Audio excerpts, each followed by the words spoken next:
السلام علیکم ورحمت الله وبرکاته. د اکسل 2040 عملي زده کړې ته ښه راغلاست. نن د درس 22مه ورځ ده. را به شو دا ورکبوک به خلاص کړمه زه. تېرو درسو کې مونږ انزرټ ټب باندې خبرې وکړې. په انزرټ کې مو په چارت باندې خبرې وکولې. نن به په خیر سره په لاین باندې خبرې وکړو. که چیرې زه دلته یو ټیبل جوړ کړم ان ای مثلا، یا مثلا ولیکم چې دلته منث ولیکم، دلته ولیکم چې دلته به زه ولیکم سیلز فروشات، دلته به زه یا ولیکم. اسانه طریقه یې دا ده چې کنټرول ورسره ونیسم. دا به د 12 میاشتو عواید کومه.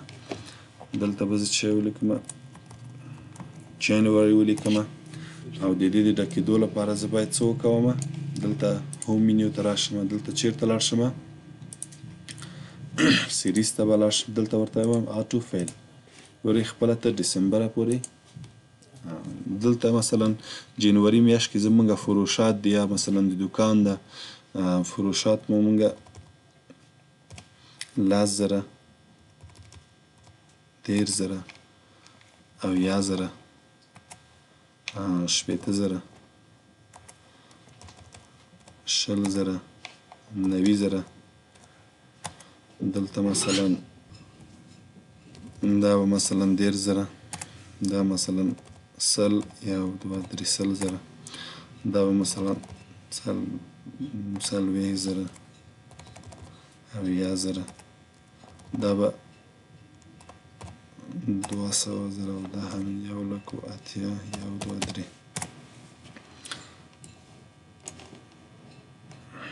دا به زه بارډر ځای نه ورکړم. اوس که چیرې غواړو چې دغه عواید چې کوم دي زمونږه، دا غواړو په داسې یو لاین په شکل مونږ وګورو چې مونږ څومره ګټه کړې ده، څومره ګټه مو نه ده کړې. ګورئ دا عددو کې مثلا بعضې کسان نه پوهېږي یا څه رقم غواړو چې د ګراف په شکل دا مونږ وښیو. عیناً لکه چارت کې مو چې خبره وکړه، لاین کې هم هماغه شی ده. ګوره ډیټا رینج دلته به کلیک کې کوم ډیټا رینج ده ورته وایي چې دا ډیټا رینج ده.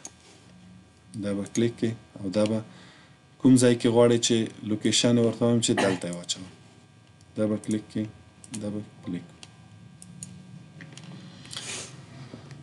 که چیرې دغه ساحه ورته وایم چې تنها دغه دا عواید راته وښیه. ګورئ دا به زه ځای نه لږ غټ کړم، او دا به دا سیل به لږ غټ کړم. ګورئ دغه د ګراف په شکل ماته وښودلی دغه نتیجه. ګورئ اوله میاشت کې جنوري میاشت کې زمونږ ګورئ عواید کم ده. فبروري کې ګوره 10,000 شوی ده، صحیح ده. دبل کې بیا ګورئ لږ 80,000 ده. ګورئ دغه نقطه یې د 10,000 ده، بیا یې د 10,000 ده، بیا د 80,000 ده.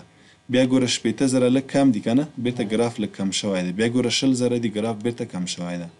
بیا همداسې ګورئ 90,000 دي، بېرته لوړ شوی ده. ګورئ په 11مه میاشت کې نومبر کې مونږه 2,00,000 ګټه کړې. ګورئ ګراف داسې پورته تللی ده، او بېرته ګورئ 1,80,000 دي، ګراف به یې لږ ښکته راغلی.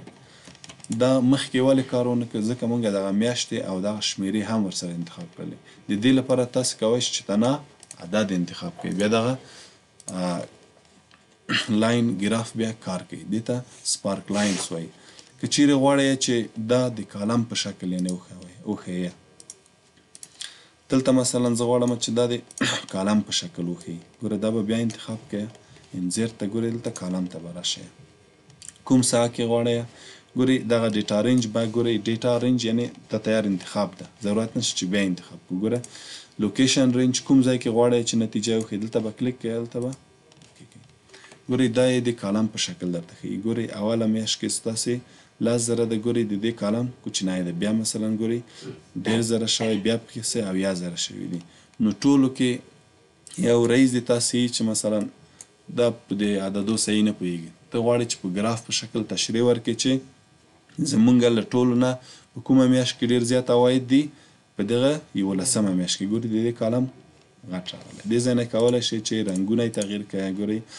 ګورئ های پوینټ څه معنا ګورئ های پوینټ زمونږ چې کلیک وګورئ په سور رنګ یې وښیي او ګورئ که وایي چې لاست پوینټ کوچنی اخرینی پوینټ ښیي او که لو پوینټ ګورئ دا یې هم موږ ته په سور وښوده فکر مو ده نو همداسې که چیرې انزرټ منیو کې بیرته ورشو او وین ان لاس کلیک کو دلته به زه بیا یو کالم انزرټ کړمه داسې دا به لږ غټ کړمه که چیرې مثلا په 5مه میاشت کې تاسې تاوان کړی ده مثلا یا څه مشکل پیدا شه په ځای چې ګټه وکړو څه وایي ورته وایي چې منفي څو 50,000 موږ له جیبه ورکړلی ګورئ دلته موږ ته وښوده که نه دا وګورئ دا د ګراف شروع ده خو دلته دې میاشت کې څه وشوله موږ تاوان کړی دا منفي م ورکړي یعنې 50,000 موږ د خپل له جیبه یعنې تاوان کړی ده دلته هم همداسې ګورئ موږ ته یې وښوده چې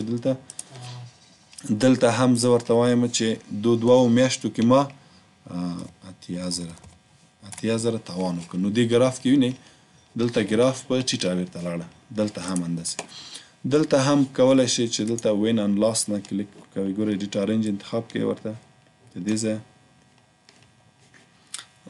ګورئ تر C12 ده زه ګورئ دلته ګورئ C12 د دې ځای انتخاب ده که نه غواړم چې د C14 پورې دا سلیکټ شي دا دوه به یې پاک کړمه څو به ولیکمه 3 به ولیکمه نو څه شوه د C14 پورې انتخاب شه ګورئ دلته یې موږ ته هم وښوده چې له دې نوم نه یې تاسې پوهېږئ که نه ګوره وین ان لاس یعنې ګټه او تاوان یعنې باخت او برد داسې یعنې هدف ده بل همداسې سلایسر موږ خبره وکوله او ټایم لاین باندې هم موږ خبره کړې ده په یاد مو ده دلته چې موږ یو ټیبل په ټیبل ته تبدیل کو نو سلایسر موږ ته استفاده کیږي خلاصیږي همداسې اوس ګوره کار نه کوي ولې دا باید موږ په ټیبل ته تبدیل کو بیا سلایسر انتخابیږي سلایسر عین لکه فلټر غونته ورته وایي چې 100 نمرې والا وښیه 100 نمرې والا به درته ښیي همدا رقم مجموعه نتیجه ټول به درته ښیي او ټایم لاین څه وخت کار کوي کله چې زموږ ټیبل کې څه ډیټ پکې کار شوی اوسي زه به یې کلیک کړمه دلته به راشم په ټیبل ته نیو شیټ کې ایگزیټینګ شیټ کې ګورئ کلیک کړئ دا ولې وایي ځکه دا عنوان موږ ورسره ته سلیکټ کړه که نه دلته به راشو په ټیبل ته ایگزیټینګ ورکشیټ کې به لوکیشن به ورته انتخاب کو نیو ورکشیټ کې به انتخاب کو ګورئ کار یې وکړه ته ورته وایي چې کسټمر نیم راته وښیه دلته به یې واچوئ بل ورته وایم چې شی ټوټال یې راته وښیه ولیو کې به یې واچوئ پروډکټ هم وښیه موږ ته او بل شی کولی شي چې پروډکټ تاسې دلته بیرته انتقال کړئ رو کې یې واچوئ درته وایي چې کتابونه هم ټول څو خرڅ کړي دومره هم خرڅ کړي اوس به راشو دلته انزرټ منیو کې ګورئ سلایسر غواړئ چې شی درته کلیک کړئ ګورئ کسټمر نیم ګورئ علي راته وښیه دستي به درته وایي چې علي دومره خریداري کړې ده او دا که چیرې بیرته ریموو کړو دې ځای نه ریموولی شو بل که چیرې انزرټ منیو کې ګورئ اوس دلته راشو چې ټایم لاین کلیک کړو ډیټ په اساس یې راته وښیه ګورئ کلیک کړه داسې یو ټایم لاین درته راځي مثلا ګورئ جولای کې تاسې څومره کار کړی کوم ګورئ دلته کلیک کړه خپله د جولای راځي ګوره د اګست میاشت کې څومره تاسې فروشات کړی دا ټول به راشي هغو میاشتو کې موږ فروشات نه و کړی ځکه نه راته په دې باندې پوه شوې بیرته به دا چی کو ریموو کو کار به وکړي انزرټ منیو کې ګوره لینک څه معنا ارتباط ورکول مثلا زه دغه د عبدالرزاق نوم ته زه لینک ورکړم ورته وایم چې کله زه دا کلیک کړم چې شی دغه عکس راته خلاص شي ګورئ کلیک کړئ ګورئ زه دلته کلیک کړم هغه عکس به ماته خلاص شي هر شی چې تاسې ورته سره لینک ورکوئ هغه به خلاص شي کیدای شي دا مثلا د عبدالرزاق عکس یو ځای کې تاسې ګورئ ادرس یې داسې ورسره انتخابولی شي کوم ځای کې دا مثلا ګورئ ډي ډرایو کې د هارډ ډرایو کې ده چې دا انتخابولی شي اوکې کولی شي همداسې که چیرې غواړئ چې د اجمل نوم سره یو ډرایو خلاص شي. څه شی؟ ډي ډرایو خلاص شي. ګورئ دلته کلیک کوئ ډي ډرایو څه شی خلاص شي. مثلا ورته وایم چې دغه فوټوز خلاص شي. تاسې اوس د اجمل نوم سره کلیک کوئ ګورئ هماغه ډرایو ډي ډرایو دغه فوټوز خلاص شول. یو ډرایو مونږ ورسره څه شی که لینک ورکړه. کولی شي چې دغه ګورئ دغه څلورم شیټ درته خلاص شي. څویم شیټ؟ څلورم شیټ. دلته لینک ته ورشئ. ګورئ place in this document څه معنا؟ یعنې همدغه ډاکومنټ کې غواړم چې لینک ورکړم. څویم شیټ سره څلورم شیټ سره. اوس چې تاسې دلته کلیک کوئ ګورئ څلورم شیټ یې خلاص کړه که نه. پوه شوئ په دې باندې؟ دا لینک. همداسې ټکس باکس باندې ما خبره کړې وه چې ټکس باکس دا ګټه لري چې دلته یې رسم کړه، په دې کې لیکنه وکوئ، د هر ځای ته انتقالولی شئ. په دې باندې پوه شوئ؟ مثلا زه لیکنه وکوم چې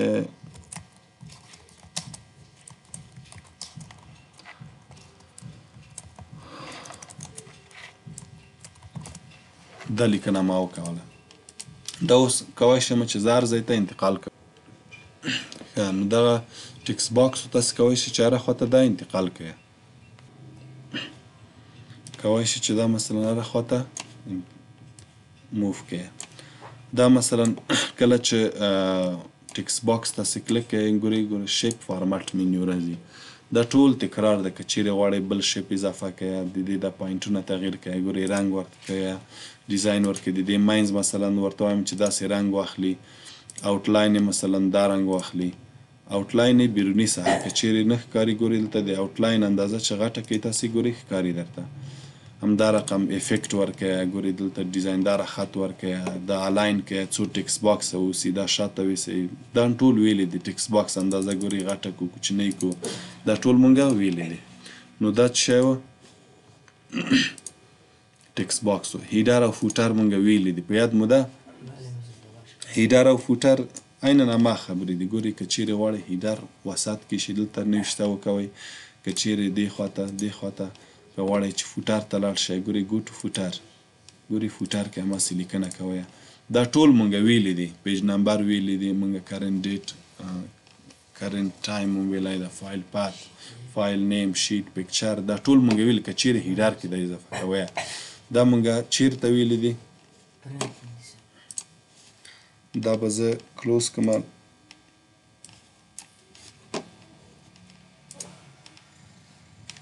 دلته مونږ ویلي ګورئ کنټرول پی. که چیرې غواړئ چې دغه بخش نه ووځئ دلته به کلیک کوئ. ګورئ دغه نورمال حالت د صفحې ده. دا ګوره پیج دا حالت د صفحې ده او دا هم د پیج بریک ساحه ده. دا کار له دې ځای نه هم کولی شئ. ګورئ نارمل پیج، کوشش وکړئ چې همیشه نارمل پیج کې کار وکوئ. پیج بریک ګورئ د قطعګي د صفحې ښي اوله ورقه یې تاسې دومره ساحه ده، دویمه صفحه دومره ده، دریمه صفحه دومره ده. که چیرې غواړئ چې دغه ټول مکمل په دویمه صفحه کې راشي دا به داسې کش کړئ. ګورئ اوله صفحه شوه، دا یې تاسې دویمه صفحه شوه. دا ښه. هیډر او فوټر په اړه موږ چیرې غږېدلی وو؟ پیج سیټ اپ کې دلته هیډر او فوټر، کسټوم هیډر، دغه منیوګانې ټولې هلته شته. نو هیډر او فوټر ورد آرت که چیرې غواړئ چې داسې ډیزاینونه مثلا غواړئ لیکنه وکوئ کلیک کړئ، یا مثلا دا انتخاب کړئ. ګورئ یا مثلا بله لیکنه غواړئ چې داسې انتخاب شي، یا مثلا ګورئ دې کې ایډیټ هم کولی شئ چې پاکې کړئ، ډیلیټ یې کړئ، هر څه کار کولی شئ. دا څه شی و؟ دا ورد آرت. داسې شکلونه دي د لیکنو. سیګنیچر که چیرې غواړئ چې دې نه دومره استفاده هم نه کېږي، که چیرې غواړئ دغه هلته خپله سیګنیچر اضافه کړئ. دلته به راشئ چیرته؟ سیګنیچر امضا ته. نوم یې مثلا څه دی؟ ګوره فور ایګزامپل جان. زه ورته وایم چې عبدالرازق. ټایټل منیجر د څه؟ زه ورته وایم چې ده ټیچر ده. ایمیل ادرس څه دی؟ ایمیل ادرس که لیکي که نه لیکي کلیک کړه دلته به ګورئ اضافه شه. وینئ عبدالرازق ده، دا ټیچر ده، دا ځای د امضا ځای دی، امضا به پکې کوي. دې ته څه ویلی؟ دې ته سیګنیچر یې ویلی.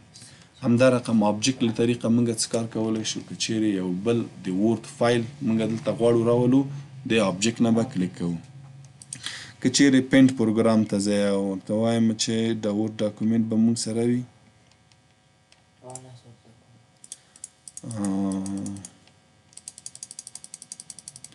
زه ورته وایم چې دا کوم پروګرام ده لکه چې پینټ پروګرام ده زه مثلا دلته یو شکل زه رسموم او غواړم چې هلته یې بوځمه